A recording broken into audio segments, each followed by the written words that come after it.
This is meant to be a brief video to discuss this book. It's Edwin Scott Gaustad's Historical Atlas of Religion in America.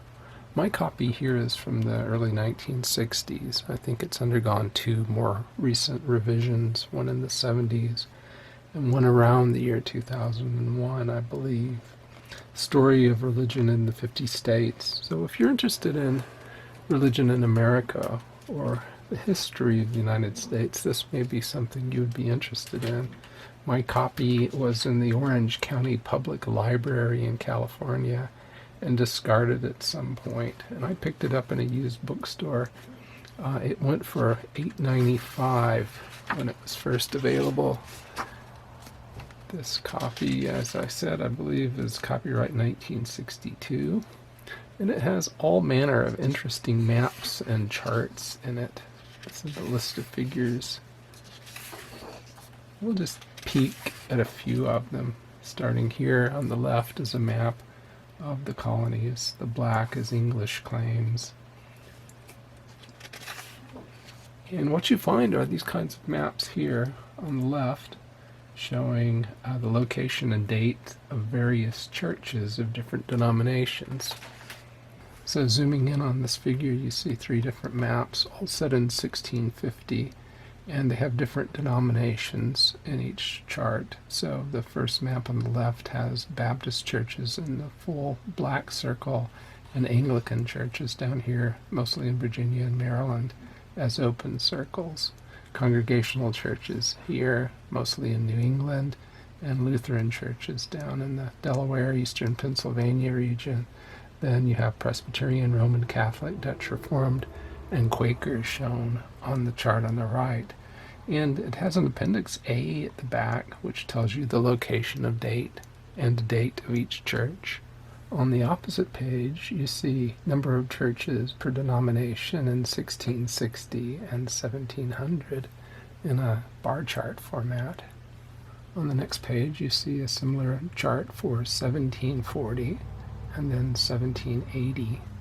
And if we look to the next page, we see an interesting graph which shows the growth of various denominations through time from 1660 to 1780. C here is congregational, so there were more congregational churches than any other denomination by 1780. In fact, it starts that way as well. Number of churches, of course, doesn't equate to the number of participants in each church, but it gives you a sense for the strength of each denomination in the United States. Then you have sections in the book that are dedicated to each denomination. So you start here with one on Anglicans, and this this map shows you Anglican churches in the colonies in 1750, concentrated here in the Virginia, Maryland region, a few down here in South Carolina as well. Here's the map of Baptist churches in the colonies in 1750. So now we have Lutherans in 1750, most of them up here in the Hudson Valley, New Jersey, Eastern Pennsylvania, a few in Virginia and Maryland, and there actually are a few Lutheran churches shown down in South Carolina, southern North Carolina, and in Georgia as well. Here's the plot for Roman Catholic churches. There appears to be one up in the northern end of New York, and then most of them are clustered here in the Maryland area, particularly in southern Maryland. This again is 1750.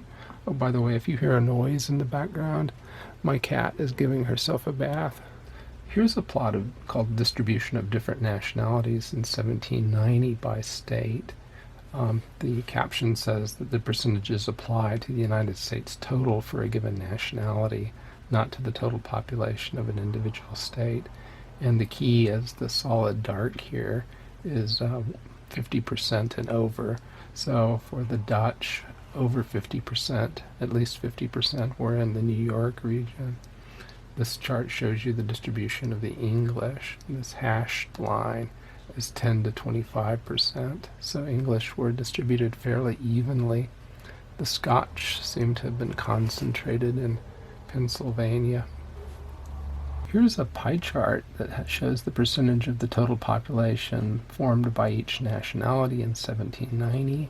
83.5% were English, 6.7% Scotch, 5.6% German, the Dutch were 2%, the Irish 1.6%, and all others were 0.6%. Here's a map of Baptist churches in 1850, and the key is that the solid black has over 25 per county. The hashed dark that goes from upper right to lower left is 15 to 25 per county. This hashing from upper left to lower right is 5 to 14 per county. A dotted county like this is 1 to 4.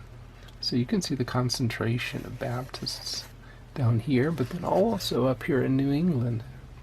There's a similar chart for the Episcopal churches, and you see some solid black counties down here in South Carolina, and then some strength up here in the Maryland region, and also down in Connecticut, lower New York. Lutheran churches in 1850, some down in South Carolina, western North Carolina, but the concentration is here, Pennsylvania and eastern Ohio. We had Methodists in the United States by 1850, and this is the distribution of their churches. Here we have Presbyterian churches in 1850, and Roman Catholic churches in 1850.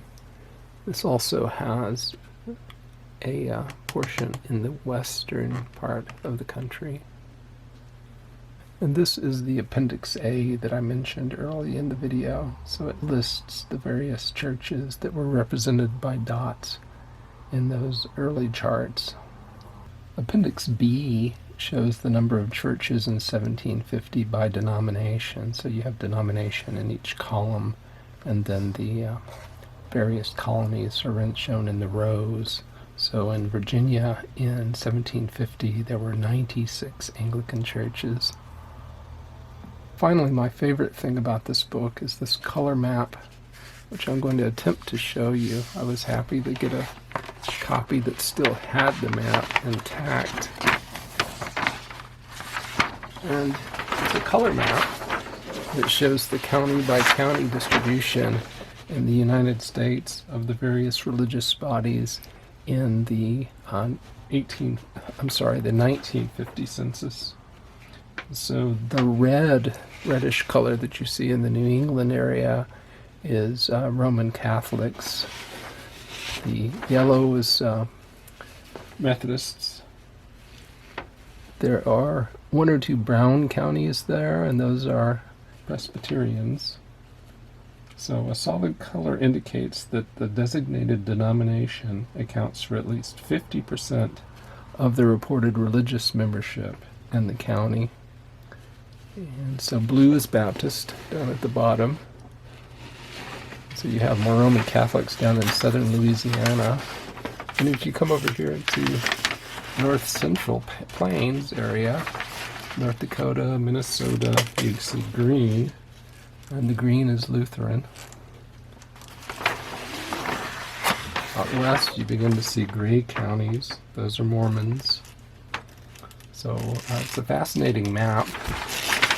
It shows what kind of represents at least what the distribution of religion in America was in 1950, 71 years ago.